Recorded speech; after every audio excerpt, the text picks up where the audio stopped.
দর্শক, এই মুহূর্তে আমরা আপনাদের নিয়ে যেতে চাই ঝিনাইদহে। সেখান থেকে যুক্ত হচ্ছেন আমাদের প্রতিনিধি এম রায়হান। রায়হান, সমাবেশ চলছে, সমাবেশ স্থলে জনসমাগম কেমন দেখছেন? জি রকিব, যেমনটি বলছিলেন, আমি এই মুহূর্তে অবস্থান করছি ঝিনাইদহ শহরের পায়রা চত্বরে। এই পায়রা চত্বরেই কিছুক্ষণ আগে জুলাই বিপ্লবের, জুলাই গণ অভ্যুত্থানের মহানায়করা তারা উপস্থিত হয়েছেন।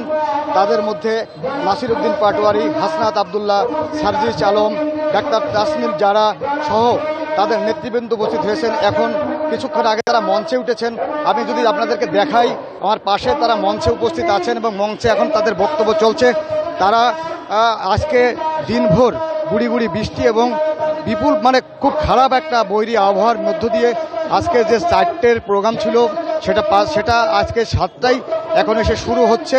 এর আগ দিয়ে তারা চুয়াডাঙ্গা জেলার বিভিন্ন উপজেলায় তারা পথসভা, পথযাত্রা করেছেন।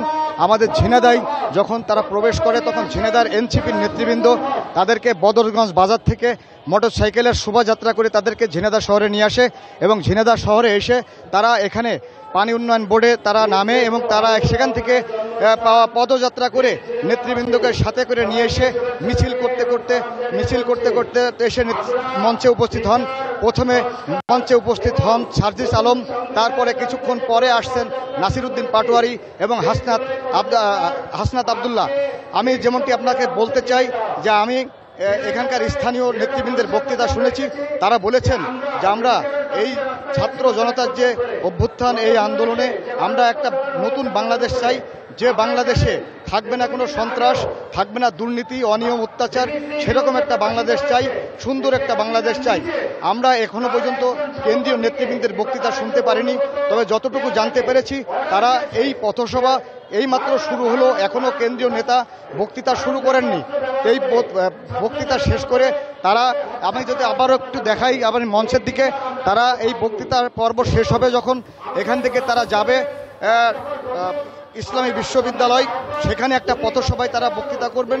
সেখানে যাওয়ার সময় তারা ঝিনাইদহ শৈলকুপা উপজেলা এবং হরিণাকুণ্ড উপজেলায় শহীদদের কবর জিয়ারত করবেন।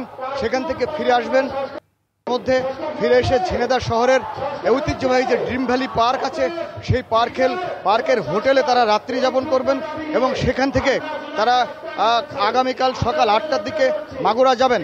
তবে এখনো পর্যন্ত তাদের বক্তৃতা যেহেতু শুনতে পারেনি, তারা কি দেবেন জনগণের জন্য, কি বার্তাটা দেবেন, সেই ধরনের কথা এখনো পর্যন্ত আমার কাছে নেই। তো এই ছিল আমার কাছে ঝিনাইদহ যে পদযাত্রা, এনসিপির যে পদযাত্রা, সেই পদযাত্রার সর্বশেষ।